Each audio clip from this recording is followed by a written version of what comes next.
Hey everybody, this is Josh with Quarter Media, and the date is August 7th at 2:36 a.m. and I have just finished playing Dragon Warrior for the Nintendo Entertainment System. And I'm going to give you my thoughts on it here in a minute, but before we do, I'm going to give you a quick little history of the game. It was created by a guy named Yuji Horii and was released in 1986 in Japan, and it was released in North America a few years after that. And it features artwork from a manga artist named Akira Toriyama, which is also the creator of Dragon Ball. So you'll hear people make that visual connection quite often, and now you know why. And apparently this game was just the shit in Japan, and it was just awesome. And when it was released in North America, it didn't quite take off, but it's still a classic that pretty much set the standard for the Japanese RPGs, so I figured I'd just play it for the hell of it. So, Dragon Warrior is actually Dragon Quest, from what I understand, and Dragon Warrior is just his North American name due to some copyright thing or something happened. But basically, what's going on is you're playing this descendant of some great hero named Erdrick, who used to kick ass way back in the day using some ball of light. And then the Dragon Lord, who is the enemy of the hero or whatever, came and stole that shit, and he hid it away, and now the land is just being terrorized by the Dragon Lord and his minions. And it's up to you to take back the Ball of Light and restore peace to the land. So when I first started the game, it took me a while to get used to the menu. Apparently you have to be on top of a chest to like open it, and you have to go downstairs by going on top of the stairs and opening your menu and pressing the stairs or whatever. And yeah, that was kind of weird to me, instead of just walking on the stairs and it just being a whole event that just takes you to the other end of the stairs. And you start out in this little room, and the king just gives you some shit, and he'll be cool, and he will tell you how much experience you need to go up a level, and he's also how you like save the game and stuff. And then I like talked to some people around the castle, and then I went out to fight some stuff. And the combat system is like a random encounter kind of thing. It's all text based, and I remember the first thing I ran into was a red slime. And it's like a cute looking little thing. It was all smiley and shit like that, but it ended up killing me. Like the first thing I ran into in the game killed me. And I gave it another shot, and another one showed up out there, and it started killing me too. And I was like, what the hell?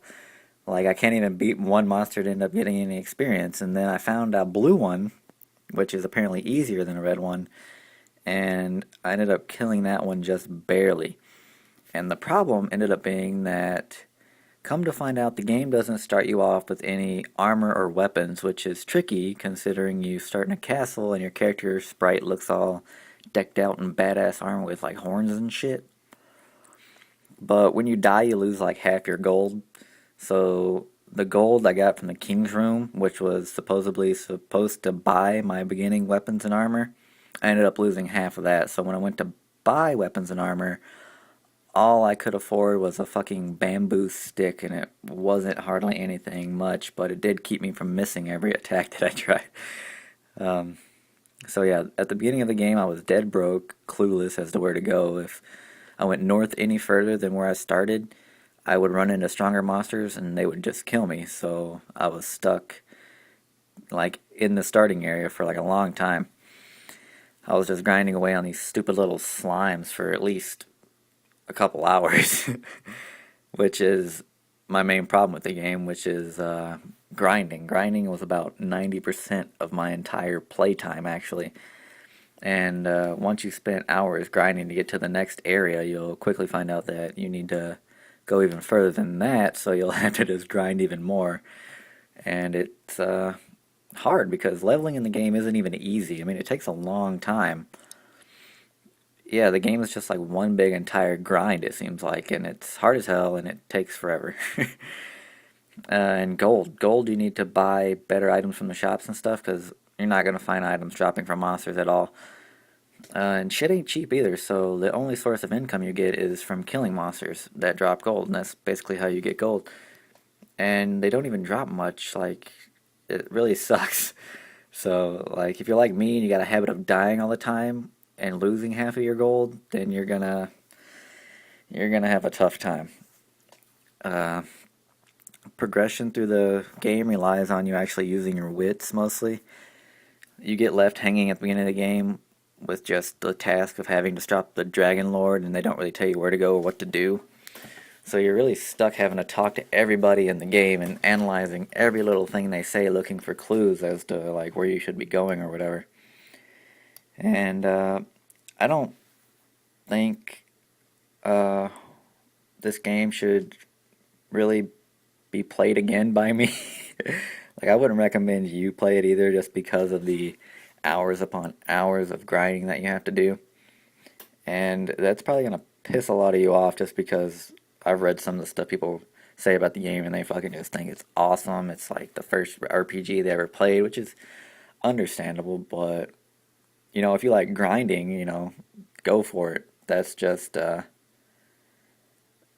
for you then, because I'm not really into that shit. But I just wanted to take a look at the game from a historical standpoint, I guess.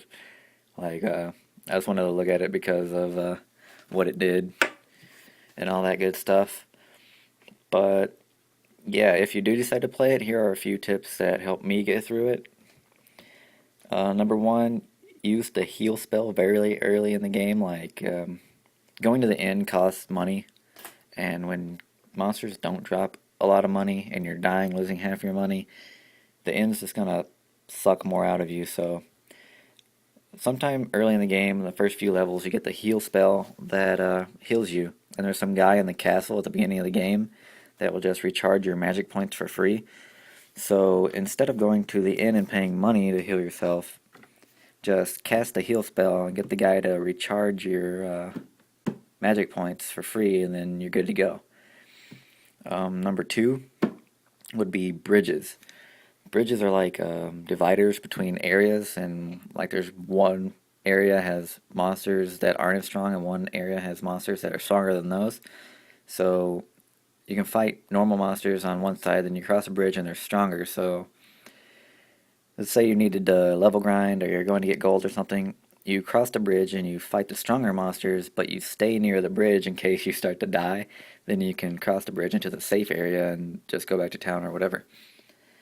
So yeah, bridges are good.